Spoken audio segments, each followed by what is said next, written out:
নমস্কার। এখন আপনারা দেখছেন জ্যোতির রান্নাঘর। আজ আমি আমার রান্নাঘরে একদম কড়াই বসিয়ে রেডি করেই চলে এসেছি। কড়াইটা গরম করতে দিয়ে দিয়েছি, গরম হয়ে গেছে। দিয়ে দেবো এখানে পরিমাণ মতন সর্ষের তেল।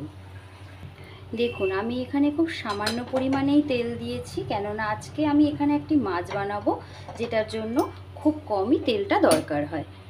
তেলটা খুব ভালোভাবে গরম হয়ে গেছে। দেখুন, আমি এখানে ঠিক 1 ঘন্টা আগে ইলিশ মাছটা ভালো করে নুন আর হলুদ মাখিয়ে ম্যারিনেট করে রেখে দিয়েছিলাম। আর এবার আমি তেলটা গরম হয়ে যাওয়ার পরে আমি মাছগুলো একে একে হালকা করে ঠিক ভেজে নেব। দেখতে থাকুন আজ আমি ইলিশ মাছের কি বানাতে চলেছি।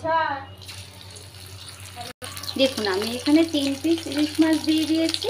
ইলিশ মাছ আমি কিন্তু খুব বেশি ভাজবো না, একদম শুধু একটু আলগা তেলের মধ্যে দেবো আর তুলে নেব এপিট ওপিট করে, যাতে হালকা একটুখানি ফ্রাই হয়ে যায়। আপনারা চাইলে এটা কাঁচাও করতে পারেন, কিন্তু আমি এই রান্নাটা একটু সামান্য ভেজেই করি।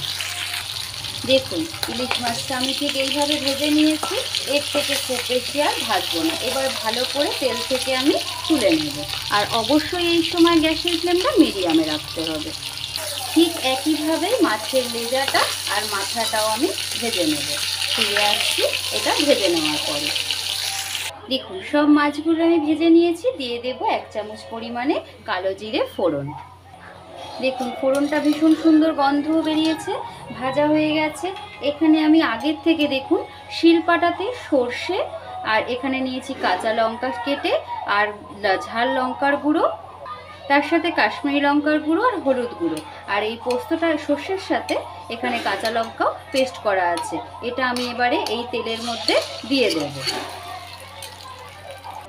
দেখুন, আমি এখানে ঠিক 5 পিস মাছ রান্না করছি বলে সেই আন্দাজে আমি এখানে সর্ষেটা কমানো আমি নিয়েছি। আপনারা আপনাদের মাছের পরিমাণ অনুযায়ী একটু বাড়ানো কমানো করে নেবেন।